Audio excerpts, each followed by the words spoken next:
Daily അപ്ഡേറ്റ്സിലേക്ക് എല്ലാവർക്കും സ്വാഗതം. ഇന്ന് 2024 ഡിസംബർ മാസം 25-ാം തീയതി ബുധനാഴ്ച ദിവസം കേരളത്തിലെ പൊതുജനങ്ങൾ അറിഞ്ഞിരിക്കേണ്ട ഏറ്റവും പ്രധാനപ്പെട്ട കാര്യങ്ങളാണ് ഇന്നത്തെ വീഡിയോയിൽ ഉൾപ്പെടുത്തിയിരിക്കുന്നത്. വീഡിയോ പൂർണ്ണമായി കാണാനും ഒന്ന് ലൈക്ക് ചെയ്ത് കാണാനും നിങ്ങൾ മറക്കരുത്. ആദ്യമായി അറിഞ്ഞിരിക്കേണ്ടത് സ്വകാര്യ വാഹനങ്ങൾ മറ്റുള്ളവർക്ക് ഓടിക്കാൻ കൊടുത്താൽ കേസെടുക്കുമോ എന്ന ചോദ്യത്തിന് വ്യക്തമായ മറുപടിയുമായി ഗതാഗത മന്ത്രി KB Ganesh Kumar. Transport commissioner പറഞ്ഞത് ഭാര്യയുടെ വണ്ടി ഭർത്താവ് ഓടിച്ചാൽ അറസ്റ്റ് ചെയ്യുമെന്നല്ല എന്ന് മന്ത്രി പറഞ്ഞു.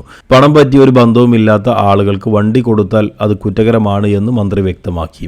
ഭാര്യയ്ക്കും അനിയനും ചേട്ടനും സുഹൃത്തിനുമൊക്കെ വണ്ടി ഓടിക്കാൻ കൊടുത്താൽ കേസെടുക്കില്ല.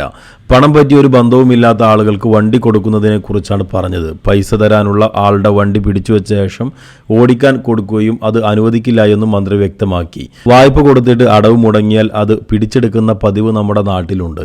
എന്നിട്ട് ആ വണ്ടി നാട്ടുകാർക്ക് മുഴുവൻ കൊടുക്കും. ഇതിൽ ചാരായവും കഞ്ചാവും ഒക്കെ കടത്തും. ഇത്തരം കാര്യങ്ങൾ അനുവദിക്കില്ല എന്നാണ് മന്ത്രി ഗണേഷ് കുമാർ അറിയിച്ചത്. റെന്റ് ക്യാബ് നടത്താനുള്ള സൗകര്യം നമ്മുടെ നാട്ടിലുണ്ട്.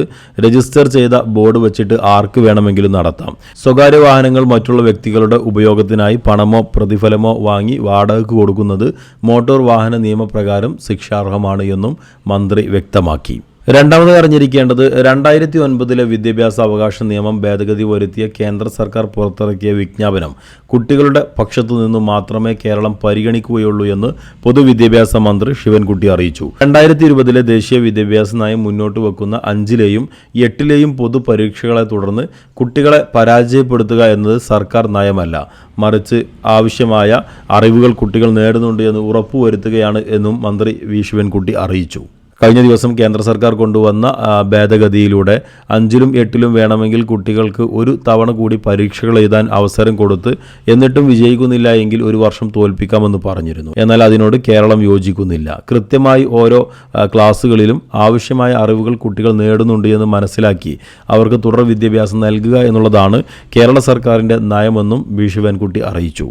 മൂന്നാമതായി അറിഞ്ഞിരിക്കേണ്ടത് കേരള ഗവർണർ ആരിഫ് മുഹമ്മദ് ഖാനെ തൽസ്ഥാനത്ത് നിന്ന് മാറ്റി. ബീഹാറിലേക്കാണ് ആരിഫ് മുഹമ്മദ് ഖാനെ നിയോഗിച്ചത്. നിലവിലെ ബീഹാർ ഗവർണർ രാജേന്ദ്ര വിശ്വനാഥ് അർലേക്കർ കേരളത്തിൻ്റെ ഗവർണറായി സ്ഥാനമേൽക്കും. മറ്റ് 3 സംസ്ഥാനങ്ങളിലെ ഗവർണർമാർക്കും മാറ്റമുണ്ട്. ഒഡീഷ, മിസോറാം, മണിപ്പൂർ എന്നീ സംസ്ഥാനങ്ങളിലാണ് പുതിയ ഗവർണർമാരെ നിയമിക്കുന്നത്. സംസ്ഥാനത്ത് അനർഹമായി സാമൂഹ്യ സുരക്ഷാ പെൻഷൻ വാങ്ങുന്ന ആളുകളുടെ പട്ടിക തയ്യാറാക്കി അവരിൽ നിന്ന് പലിശയടക്കം പണം തിരിച്ചു പിടിക്കുന്ന നടപടി വേഗത്തിലാക്കിയിരിക്കുന്നു. വരും ദിവസങ്ങളിൽ കൂടുതൽ പരിശോധനയുണ്ടാകും. അനർഹമായിട്ടാണ് നിങ്ങൾ സംസ്ഥാനത്ത് സാമൂഹ്യ സുരക്ഷാ പെൻഷൻ വാങ്ങുന്നത് എങ്കിൽ നിങ്ങളെ പട്ടികയിൽ ഉൾപ്പെടുത്തുകയും നിങ്ങളിൽ നിന്ന് വാങ്ങിയ തുകയും പലിശയും തിരിച്ചു പിടിക്കുന്ന നടപടിയാണ് ഇപ്പോൾ ആരംഭിച്ചിരിക്കുന്നത്. അതിന് കൂട്ടുനിൽക്കുന്ന ഉദ്യോഗസ്ഥരെയും അച്ചടക്ക നടപടിയുടെ ഭാഗമായി സർക്കാരിൽ നിന്ന് നടപടികൾ വരുന്നുണ്ട്.